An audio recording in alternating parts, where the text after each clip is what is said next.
Okay. I assume this is starting. All right. I'm just going to hi. Okay, great. So I kind of did I don't know, like two-fifths of like the writing that I wanted to read last night when Rowan was over. And I was like, well, I need to finish this. So we're gonna do that right now. So basically, oh, butterflies. Cute, right? Oh my God, so cute. So basically, I'm sitting here drinking my cold brew, my evening cold brew. Mm. And I'm in my house in Winona, which maybe I shouldn't be giving you my location in case any of you want to come and kill me. Don't do that, please. Like, ugh, gross. And yeah, so I'm just gonna do the rest of the reading for this book I'm working on called Apocalypse Here. And these are like some of the excerpts of the readings. I've done a lot more writing than this, but like some of it doesn't flow that well yet into like the larger context, and so this is kind of that piece. And Rowan's not with me today because yesterday we were in Minneapolis. Today I'm in Winona, and which is a shame because Rowan is absolutely lovely. Okay, so we're gonna do the start.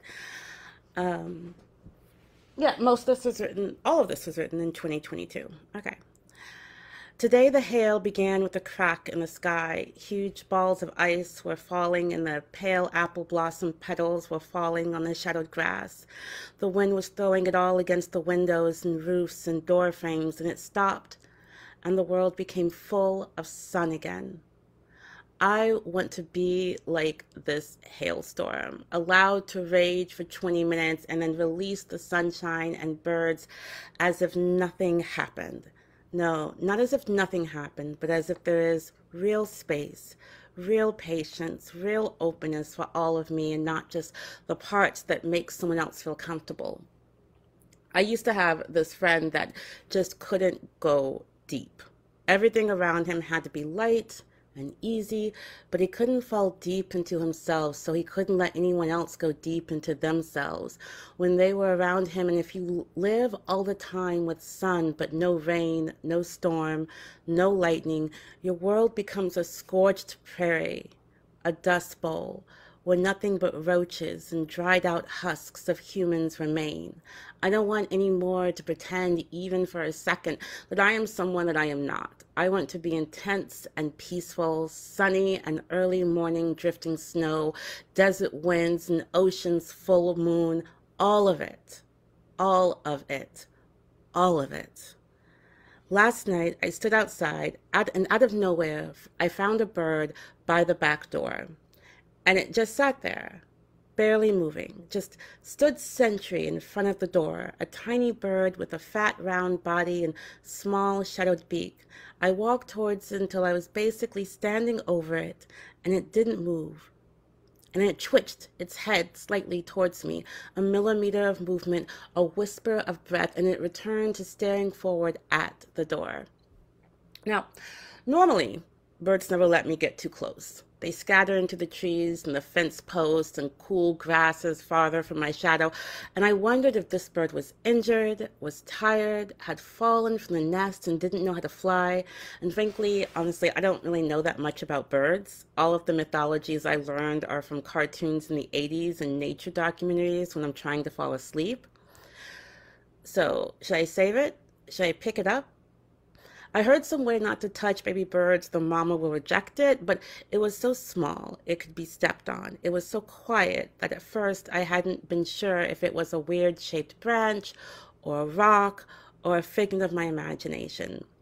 It was not figment, nor filament, nor flame. I opened the heavy back door and the bird did not move. I went inside and peeked out the door window and then reopened the door to see if the bird was still there, and it was gone. Um, cool. Okay. Yeah, yeah. Um, so I'm just gonna go on to the next one. Yeah, we'll just do the next one. These are, all right. I am mourning the dreams I had that will never come true. I am learning to sleep more, to learn from my dreams and my deep breaths. And once the dreams end and there is nothing but breath and movement, I'm asking, what do we do with all this? I'm asking, how do we make a way out of no way for the future generations and our ancestors? I'm asking for an open road, an open path, a way forward and a way backward. I'm standing underneath the tree in my dreams. I'm watching the birds alight on the waters. I'm listening to my bygone friends remind me of the dreams we used to share, reminding me not to forget who I am. I'm trying not to shut out the world because in the end, I know that is not possible. I know the world is an open plain, an open field, a piece of sunlight. I'm praying under the sunlight. I'm praying and praying and praying the way my grandmother taught me to, on my knees, hands clasped in front of me, reciting the words that billions of people have recited in thousands of languages. Thank you, thank you, thank you, thank you, thank you, thank you, thank you. So, anyways, a lot of this work is dedicated to my grandmother who passed away in 2010. So, around the Thanksgiving time of 2010. So, that's been over 12 years. And honestly, a lot of my work in general is dedicated to her because I feel like a lot of the more important lessons I learned about how to be a human on this planet came from her. And I don't think I'm the only person who has that relationship with their grandmother. I think many of us have been so fortunate to have gotten to sit next to that sort of in-fleshed, in-souled wisdom. Anyways, my grandmother was really an amazing woman in a lot of respects. And so a lot of this is for her. Um, all right. Anyways, as I said before, I'm writing this book called Apocalypse here, and I've described it in different ways. And I basically am really trying to look at rurality. Rurality? I still am not sure if that's what. Anyways, I'm trying to look at rural living and what it means. What does it mean to live in a sort of like in the rural? Okay, I have the worst Rotic R, and I can never hit that. So out in the country is what I would say. How to be a peasant. How to live among no, how to live among the peasants. No, okay. So, but that's what really interests me. It interests me like what does it mean? And a peasant isn't the worst word. It comes from like the French word paysan, which comes from the word bay, which is country. To live in the fields. And so I'm really interested in that. And so I'm looking at my experiences globally, living in communities of resistance in rural areas. And I'm looking at that sort of history as well, like the history that I come out of. Speaking of my grandmother, who lived her whole life in rural South Carolina. And I think a lot of times when we think of the rural, I don't know why I keep saying that word, I cannot pronounce it. When we think of the country or living out in the country, we have sort of like imagined, at least in the US, which kind of surprised me when I first moved here in the Midwest, we've imagined whiteness as sort of being the country or being like people who live out in the rural areas. And like when I was growing up, I always thought of that as being like people like my grandmother and my cousins and my aunts and my whole family that like had land and houses and lived out in the country, where my mother was from. So that really is sort of interesting to me in the ways that we can talk about the country and the rural living, um, and the ways that we can, or hopefully we can learn how to sort of divorce it from this idea of whiteness and white supremacy, because at least in the US, at least in the Americas, it's not white folks who cultivated this land for millennia. That's for sure. All right, so this piece starts off with I'm supposed to be writing a book. So let's, anyways, uh, I'm supposed to be writing a book, but honestly, my head is all over the place and I can't even remember how to write a paragraph, a line, a sentence, a thought, an image. I can't tell if the world is falling apart, but I know that my head is. I sleep in fits and starts and then breathe deeply and fall back into unconsciousness. It is late March and the wind is bitter and I'm waiting for warmer days, hoping that warmer days will give me some motivation, that sunshine will help my mind. It seems Oh, I read this before. I actually read this. I don't know why I'm reading this again. Okay. I'm actually not going to read that again because I actually already read that. So when I was okay, we're gonna skip that for a second, and go to the next piece. That was really funny. Um, I read it last night. Surreal. Okay, well, thankfully, I am not having to worry about a huge audience while I do that. Anyway, so that is a piece. If you want to hear more of it, you can listen to it from last night's reading, or yeah, you can there's a piece of writing of it. I'm posting the whole thing at one point or another, like online. I'm doing this whole archive of like the work I've been doing for the past year or so, and the grants I was given, both the Southeastern Minnesota Arts Council and the Minnesota State Arts Board, that's helping to pay for like me being able to do this kind of writing and this kind of reading. I mean, one of the other things I would say is that, I do a lot of reading and it definitely informs the ways that I write. And yeah, and that's kind of why I wanted to do this, is because for me at least, it's really essential. Oh, I just found something weird on my floor. That's weird. For me at least, it's really essential that I be able to not only read work, but like to listen to people talk about their work and talk about how they're thinking through the process and how they're thinking through the craft and how they're thinking through the whole thing. Anyways, we're going to skip the piece that I was about to do twice. I'm so glad I recognized that. And we're going to go to the last few pieces in this. All right. The first one is, and this one's called A Great Story. It's really short. And it goes, they say America is a great story, but it isn't a story at all.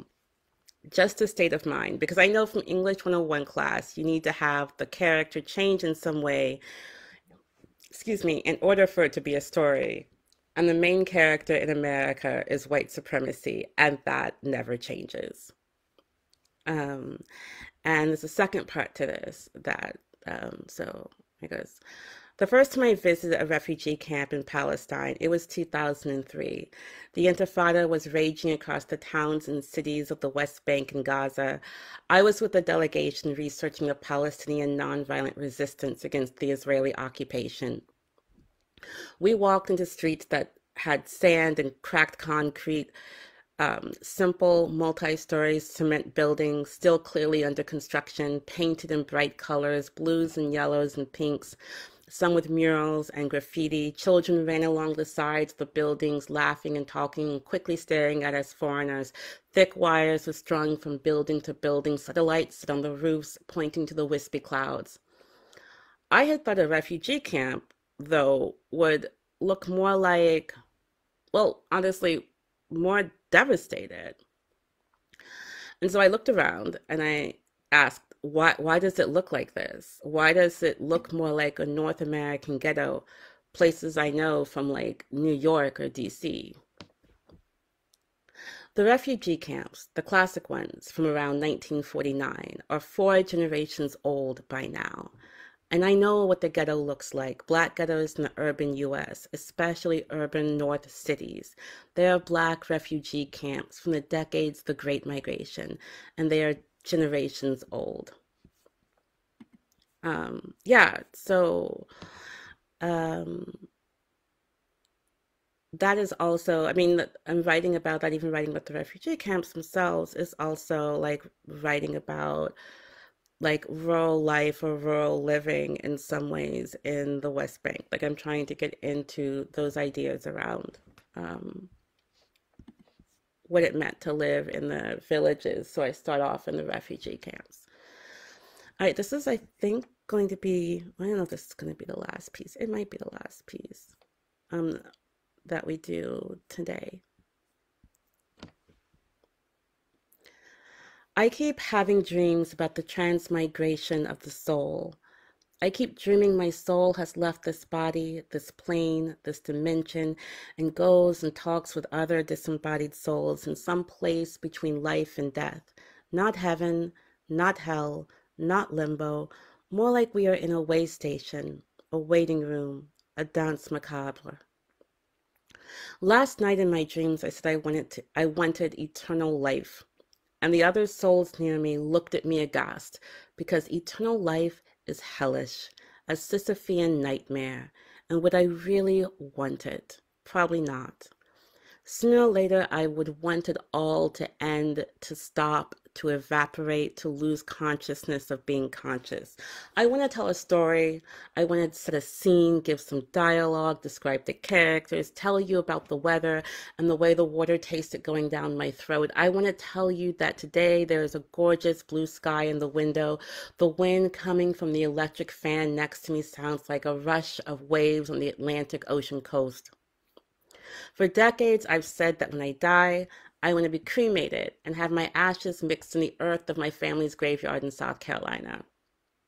Plant a rose bush in the ashes in the morning, that would be enough for me. Perhaps that is asking too much, but in order for the rose bush to survive, someone would have to maintain it and water it and turn the soil and brush the thorns. And that is asking a lot from the living, to take care of the dead and her sad red flowers and thorns. The living have busy lives. Whenever I go to South Carolina, I visit the family graveyard. It is on a slight hill overlooking the simple family church. Okay, an aside. I learned last week that there is a difference between graveyards and cemeteries. Like, graveyards belong to the church and were also known as churchyards. Cemeteries are private places where people bury their dead. So I'm not really sure if this is a graveyard or a cemetery. I'm not sure what land belongs to whom. I do not think my family has a strong sense of private property, land lines, bloodlines, separate languages and skin colors, and the denominations, the sandy land, pine trees, wooden houses, and the sideways stories. It all seems to fall into Southern Gothic disrepair and then be reinvented generation after generation and decade after decade. Everything falls apart like dry bread, and then comes back together with song and hope and earth, ashes to ashes, dust. Well, it all turns to dust and wind in the end. Anyways, the cemetery is filled with gray headstones, some of them smooth, well-kept, with fancy etchings that will last a millennia, and others are crumbling rock tossed aside, cloth flowers, petals scattered across the sand and brush. Some are so worn you can't even read the names on them, and so it seems like some ancestors' names are lost to fire and time and poverty and rain. Others, like my grandparents' headstones, look almost regal, carefully kept. The gravestone obviously paid for by children who moved up north to Washington, D.C. and made good with their college degrees and good government office jobs and took care of their parents in their life and the next one. I visit the graveyard because I love the silence of the dead, the remembered and the forgotten, the way the sun casts long shadows from the pine trees onto the hollowed earth. When I die, I want to be cremated and given back to this earth. Plant a pine tree in the ashes rather than roses, a species native to the area that will survive without the human intervention. Let the roots crawl deep into the earth and intertwine with the decaying bodies of the ones who came before me and the ones who will come after. I make art for the apocalypse. That was the first line of a poem I wrote in the beginning of 2020, before I knew what COVID was or could envision how many cloth masks I would own a year later. I want to tell a story, tell you about how a character changed in some essential or slight way, but most of my stories seem to be circular, to come back to the same point where the change is not in the character, but in the global crises that crash in on our lives, like waves on the shore, and then spiral back into the abyss again and again and again, wearing us down and building us up simultaneously. I guess I will have to have a headstone, and I can't imagine what it will say. Perhaps that is not for me to choose, but for those who survive me. Just tell me that my survival was miraculous. Tell them that my soul danced with other souls in the early morning light while my body slumbered. Tell them I predicted the apocalypse, the unveiling, the revealing, the second coming, the future of love.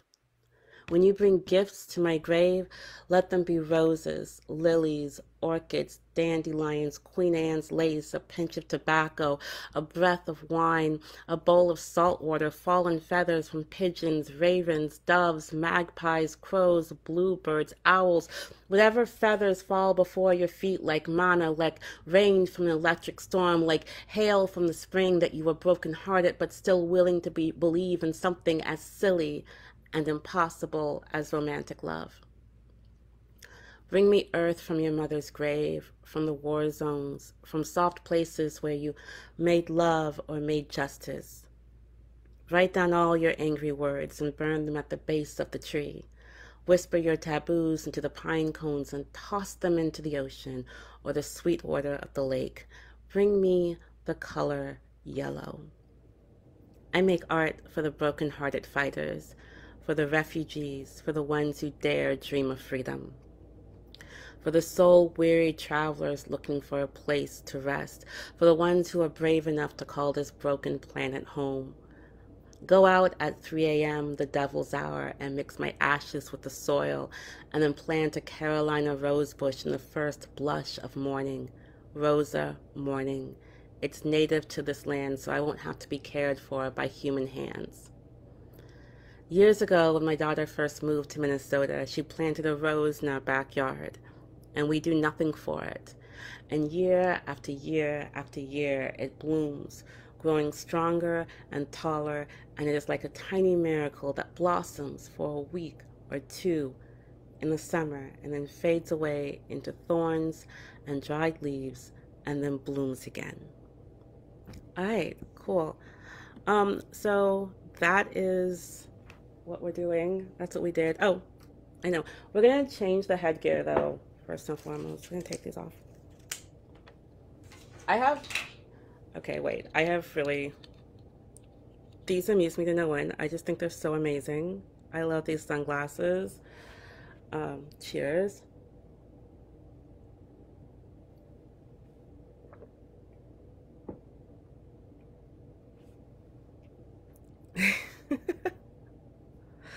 All right. So the interesting thing here is I'm about to close up and close down. I think I'm going to give a slight adieu and then sort of part ways with the world because I'm tired and I need to go to the sauna. Even though today is one of the warmest days it's been in like a month, I need to feel like it's 100 degrees inside of my body for a second. And that is how I take care of myself, by trying to stay as warm as possible in Minnesota in the winter that lasts 6 months long. Um, I am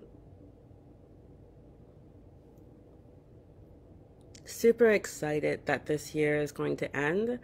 Not because it was a horrible year. If anything, I would say that the emotion I attached to this year is something akin to a surprise, to shock.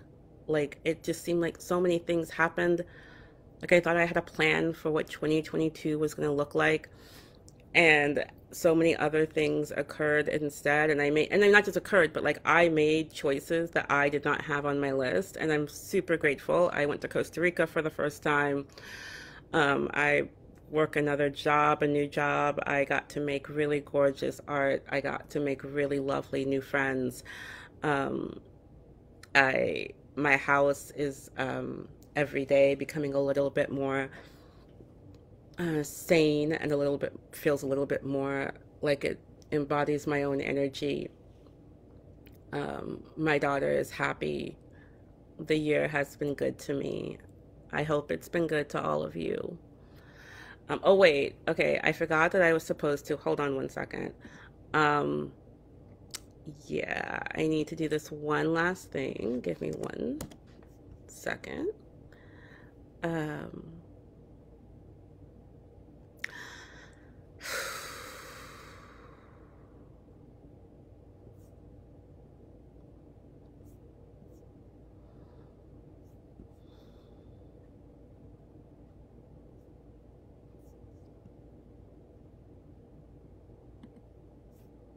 okay, all right, so Here is I call this, it's so funny, I call this prayers and nightmares. I just like the phrasing of it. And it kind of reminded me of Meek Mill's Dreams and Nightmares, in case any of you are familiar with hip hop. I mean, can anyone not do the first few lines of Dreams and Nightmares by Meek Mill?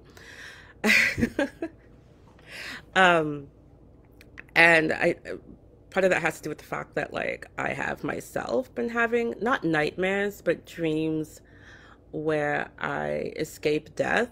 That seems to be one of those, like it's like I'm almost at the precipice or edge of it, and then like I figure out something and I manage to escape death. In case you want to know how my subconscious is doing, that's what we're doing in 2022. Attempting not to die and trying to figure out how we don't do it. Um, that's that, which is hilarious. Um, And I think that in part that I'm having those dreams because for the first time in my life, not for the first time, but from one of the few times in my life in a long time, I feel deeply comfortable and safe in some ways. Um, I'm very grateful that I don't have to live in this city 24/7. I'm very grateful that I can walk out of my door and see birds and trees and clouds, and that when I look up at the sky, there are hundreds of stars in it at night and not just three. Um, I think that there's more to our being than these identity markers, such as like race and ethnicity, gender and class and sexuality, and you know, parenting status. And although all of these are critically important to how our life is organized and how society organizes us, please don't get me wrong, I think maybe there's something eminent or transcendent, probably more eminent, that's about the human body connecting with um, the trees and the grass, you know, with connecting with the stars, connecting with the wind. And I think there's something inside of me that feels so called to that, that lets me feel grounded and peaceful in myself.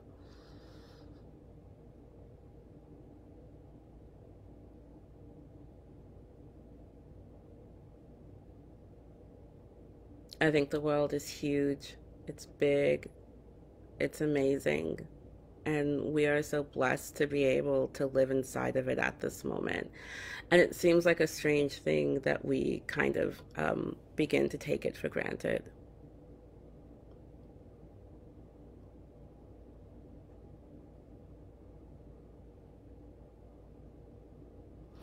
And you know, the last thing I'm going to say, I'm looking at this question right now, is that I don't, by the way, like I don't really consider myself to be an activist. Like that's actually the ironic thing about all of this shit. Okay, so okay, the radical than thou question, the radical than thou question. Okay, here's the thing, right? So it's been my experience, like a few times in my life, that like what does it mean to be a radical activist? I don't know. And I really need to address this because I feel like I'm so glad, but I really need to address this because I feel like here's the thing, y'all. There's been a few times in my life in the sort of like radical left world in which people have accused me of being like or trying to be like more radical than thou, like the most radical person in the room. And here is the God, I mean this in the like honest to God, cross myself truth. I do not give a fuck. I do not go around thinking I don't even like use the term radical really in my like language vocabulary about the way that I think about myself or the way that I think about other people.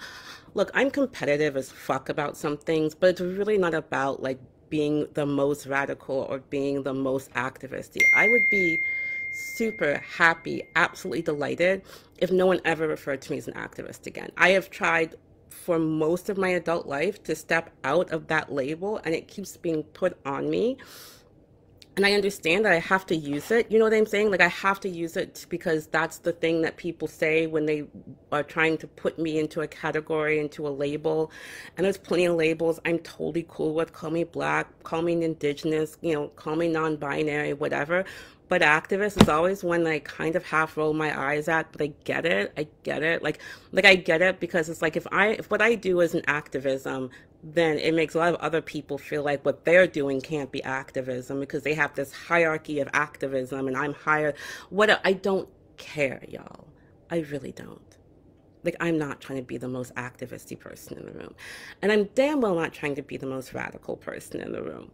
Because I do not care. Like if you want to like it's just not my game. And I think, and I've had a few times in my life, and I'll be honest, it's almost always been with like white, radical, lefty, anarchist activists who I call themselves that, proudly wear the pin, whatever. And like, they are like, you're trying to be, we're like in a normal conversation. We're talking like, politics or whatever. We're talking activism. We're talking movement building. We're talking whatever, you know what I mean? How to like survive in a world that's ending. And like they'll ask me a really direct question. And if y'all know me, if you ask me a direct question, I'm gonna give you a direct answer. Like that's just my vibe. That's just how I'm gonna do it. So you ask me a direct question, I give you a really direct answer. I'm not trying to be rude. I'm just trying to make things easy because I think that's an efficient way to communicate. And I'll get this response like, oh, well, you're just like trying to be more radical than thou, which I understand the construction, like the more radical than thou is supposed to sort of like label this like holier than thou. And I think that's super freaking interesting to me because I don't think of my like political understandings as a form of theology. You know what I'm saying? It's not a set of beliefs that I adhere to in that way. Like it's not like I stopped being Christian and then became a leftist. Like that's not how it happened for me. That's not where my world comes from. So I don't even think about it that way. Like for real, like my father was a Black Panther. Like some of us grew up in this shit. Like some of us are like, like royalty in this shit. That's no shade, but it's just true. You know what I mean? So like I grew up with certain types of discussions like happening around me and happening with me and happening at the dinner table, like in the car when my dad was driving me to like school like that was really normal types of conversation. So I don't really think about it as like being more or less radical. I just think about like how do I get as close as I can to the truth as I see it and experience it. Now, it's definitely true when it comes to movement building and politics. I've probably seen things in a certain type of context that a lot of people around me have not seen. I have a different point of reference, starting with my dad was a Black Panther and moving on to I was doing like prison abolition work when I was a teenager and like was working in the West Bank like when I was 23. Like, I mean, which like, it's just kind of a little different. I'm not saying it's more radical or less radical or more activisty or less activist. I don't even care, but it's different. So when people ask my opinion on things, I do come from it from an honest angle from where I'm moving through.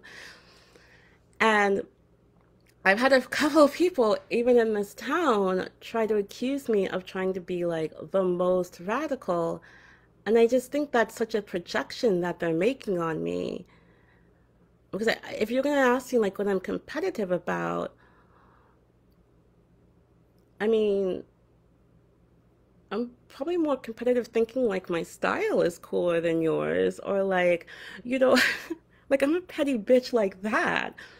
But when it comes to like why I move through the world the way I move through it, it's because I need to sleep at night, you know? Like I need to sleep at night. I need to think about how I can be a good ancestor. It's really not about the social clout because the people whose opinion I really care about aren't the kind of people who use the phrase more radical than thou. So like thinking about being like a radical activist, I kind of want to deconstruct the whole thing. Like it just doesn't interest me in the way. And I use the framing and framework of it because I know that that's how I'm trying to translate how I see the world so that other people can see it. kind of get a sense of it, you know? But it's not my natural language. Like my father never called himself an activist. You know, my father never called himself radical. Not that he's someone who you should try to emulate. Don't try to emulate my dad. He had issues upon issues. But like the people who I like really look towards don't call themselves activists. Not really. You know? I don't know. So that's my thoughts on like radical activism. You know, and I'm really glad for people who like, I think it's weird that people like take abolitionism and they make it into like a new religion. I think it's weird that people take these sort of like ideas that we're working with and trying to figure out how do we move with them and turn them into sort of like a set of like theological propositions and then accuse you of trying to do the same, you know? It's really kind of sad, actually. And yeah, I just hope humans, you know, I keep saying like touch grass lately.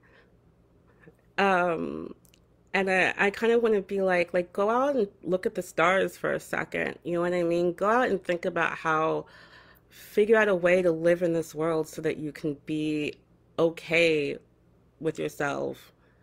And I'm not saying don't participate in movements, obviously. Like I like when Minneapolis went down in 2020, everyone knows what I was.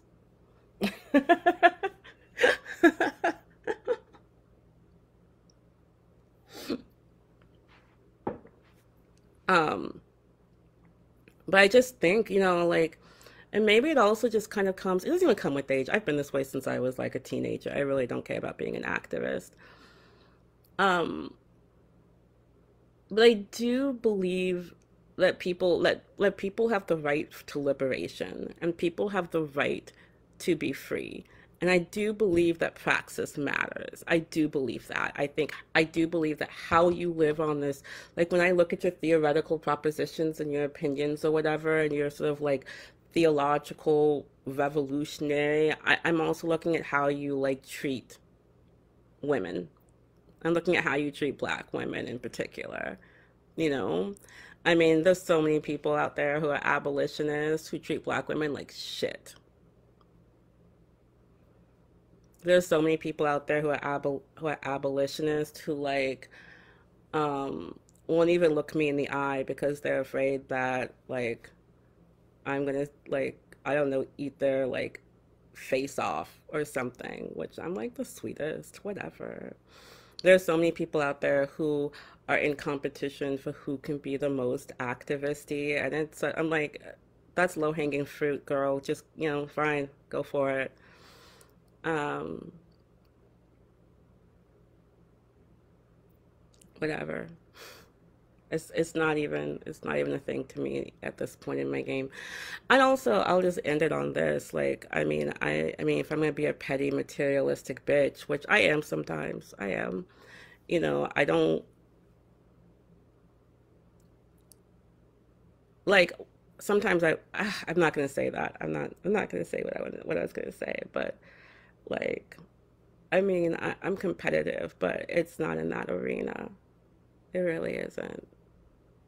I'm much more competitive about whether or not my taste is better than yours. What kind of music you listen to.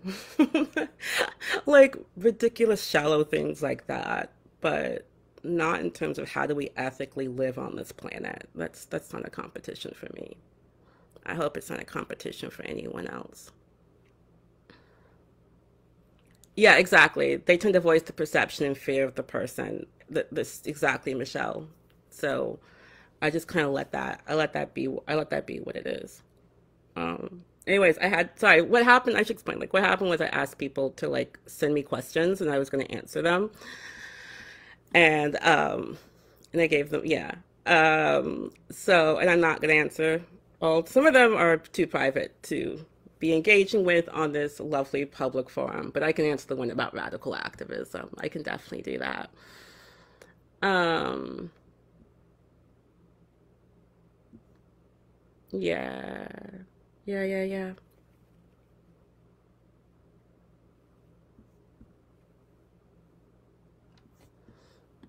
I mean, yeah. I mean, I also would say on that, just to talk about subjectivity just for a second, because it kind of flows into some of the, I'm like grouping up the things together. Is I try to actually, I mean, if I wanted to,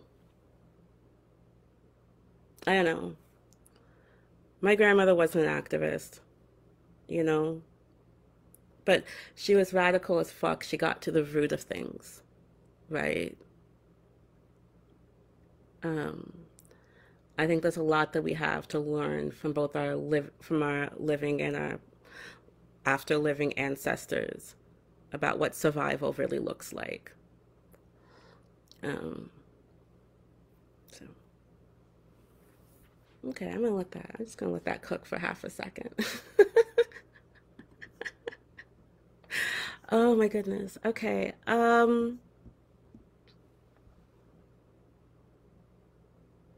Okay, yeah. I'm gonna answer this one about like rest because I feel like I just got really heated for a second. So we're gonna end it on some questions around rest because that is okay. Yeah, I understand that. Trying to get through my cold brew.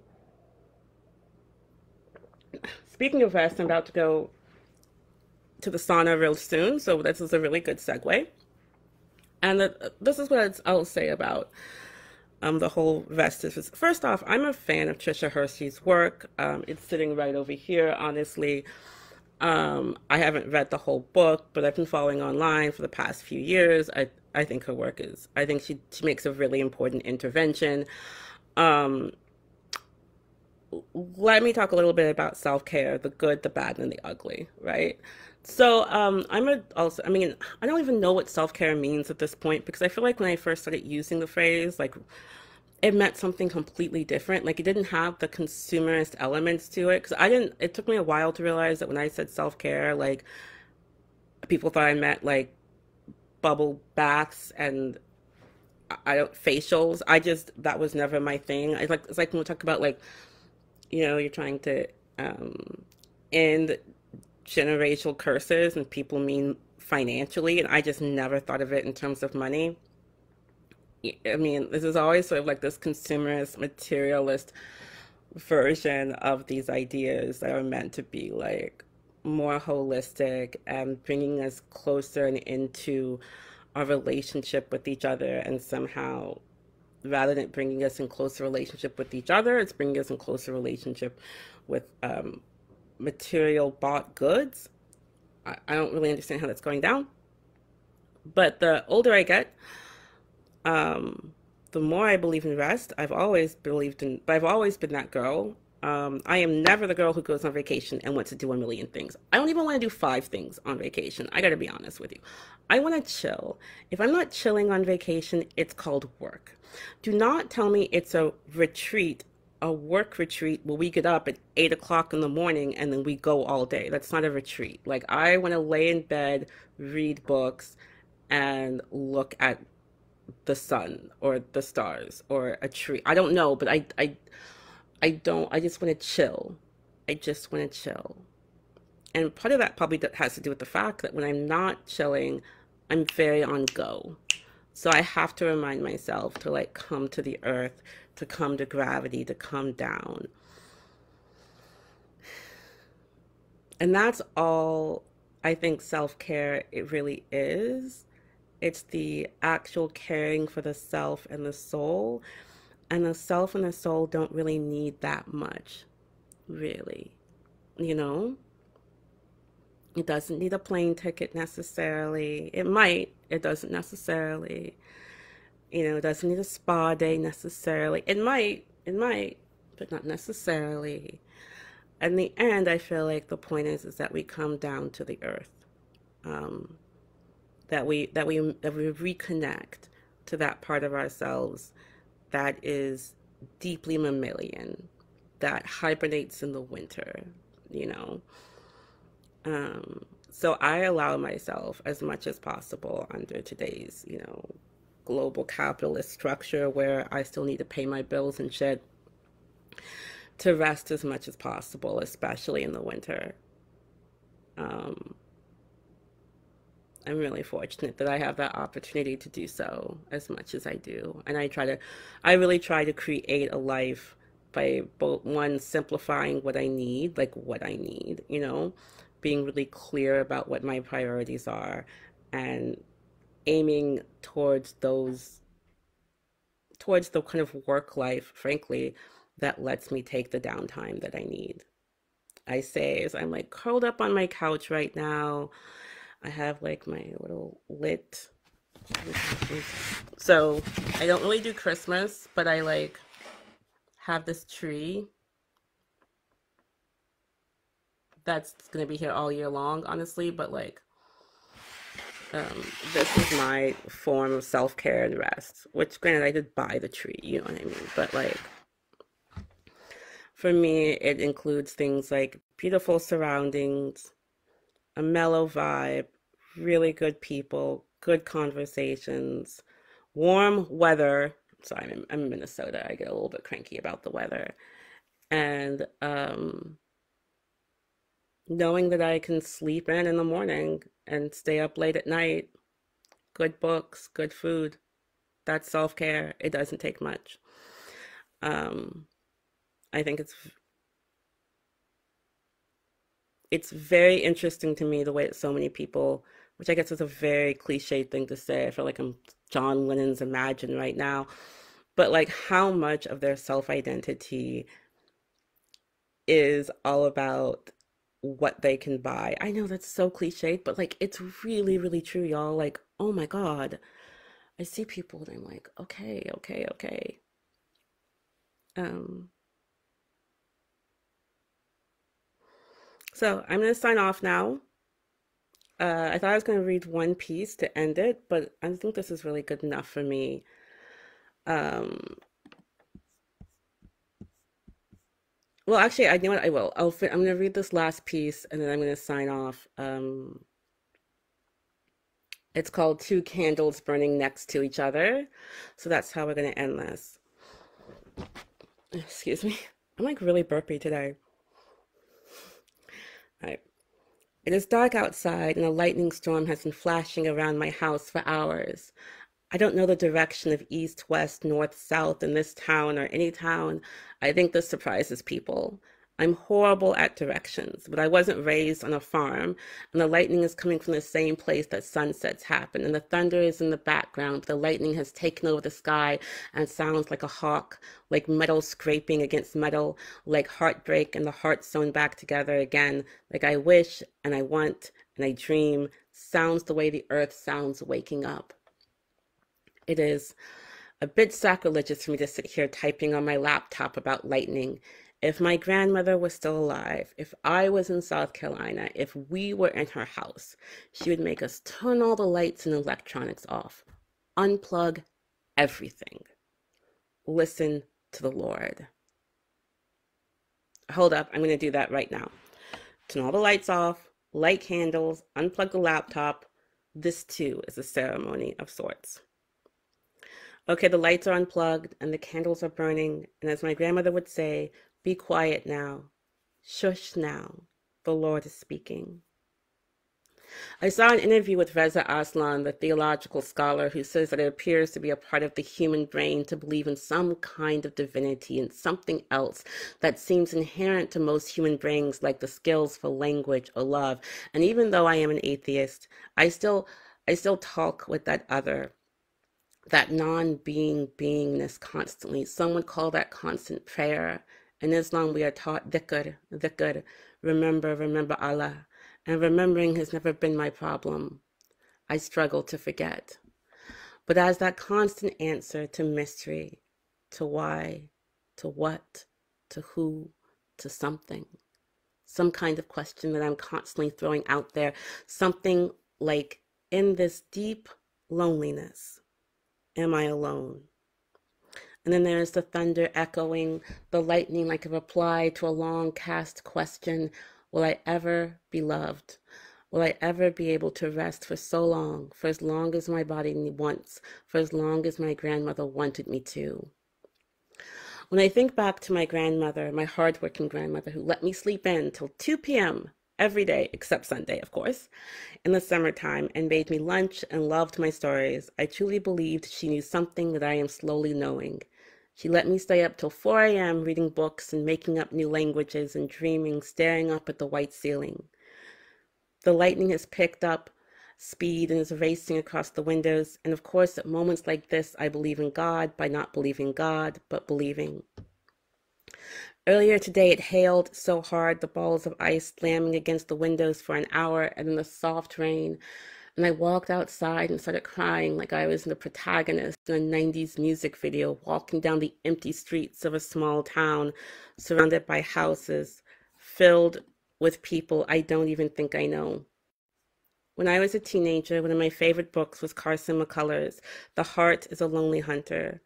I had not read the book, just loved that title so much, so I wanted it blazoned across my chest as an amulet against self-doubt. When I finally read the book, I was kind of disappointed. Where was the Artemis character, the Antigone, the Southern Gothic sense of the divine? Last summer, I was with a friend riding my bicycle down the bridge from Wisconsin to Minnesota, and I was going so fast downhill. It was pure elation.